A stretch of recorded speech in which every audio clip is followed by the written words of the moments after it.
এককালে শিক্ষা ও সংস্কৃতির কেন্দ্র ছিল পশ্চিমবঙ্গ, কিন্তু আজ এই রাজ্য রাজনৈতিক হিংসা, দুর্নীতি ও ভোটের জন্য হানাহানির কথায় ছেয়ে গেছে। কিভাবে এলো এই পরিবর্তন? চলুন ফিরে দেখি।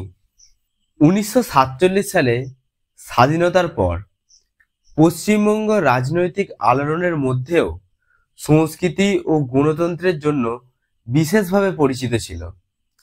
নেতাজির দেশাত্মবোধ, বিধানচন্দ্র রায়ের উন্নয়ন এবং সাহিত্যের নবচারণ তখন রাজনীতিকে জনগণের কাছে খুবই কাছের ব্যাপার করে গড়ে তুলেছিল।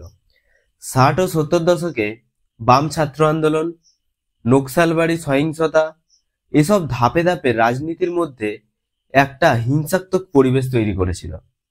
তারপর বামফ্রন্ট ক্ষমতায় এলে দীর্ঘ সময় ধরে রাজনৈতিক স্থিতিশীলতা বজায় ছিল, কিন্তু দমন পীড়নের অভিযোগ সঙ্গে ছিল।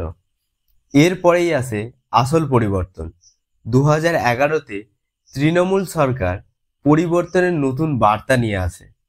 মানুষ আশাবাদী হয়, কিন্তু কিছুদিনের মধ্যেই ক্ষমতার জন্য দলবদল, তোলাবাজি, পঞ্চায়েতে হিংসা শুরু, এসব সমস্যা দেখা দেয়।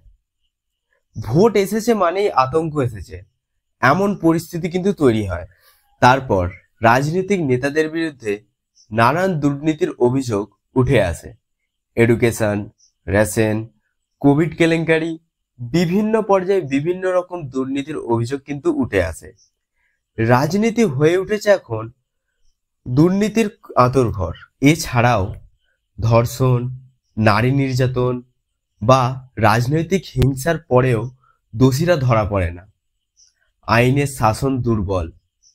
সাধারণ মানুষ, শিক্ষিত তরুণরা আজ বেকার, রাজনীতির প্রতি আস্থা হারাচ্ছে। এখানে আমি সম্পূর্ণটা সরকারের দোষ দেবো তা নয়। মাঝখানে যারা পুলিশ আছে, যারা আইনি কার্যকলাপ করে, তাদের মধ্যেও অনেক ঘাটতি দেখা দিয়েছে। সবেতেই এখন দুর্নীতি। তবুও ছাত্র যুব সমাজ, মিডিয়ার কিছু অংশ এবং কিছু সাংগঠনিক প্রতিষ্ঠান প্রতিবাদ করছে। সোশ্যাল মিডিয়া ও রাজনৈতিক চেতনায় কিছুটা বদল এনেছে। অন্ধকার কেটে আশার আলো জ্বলতে শুরু করেছে। গণতন্ত্রকে বাঁচানোর জন্য প্রয়োজন গণ সচেতনতা এবং স্বচ্ছতা। পরিবর্তন সম্ভব যদি আমরা সবাই সঠিকভাবে প্রশ্ন তুলি ও উত্তর চাই। পশ্চিমবঙ্গের ভবিষ্যৎ নির্ভর করছে আমাদের ওপরে। আমরা কেমন রাজনীতি চাই দয়া করে কমেন্টে লিখে জানান।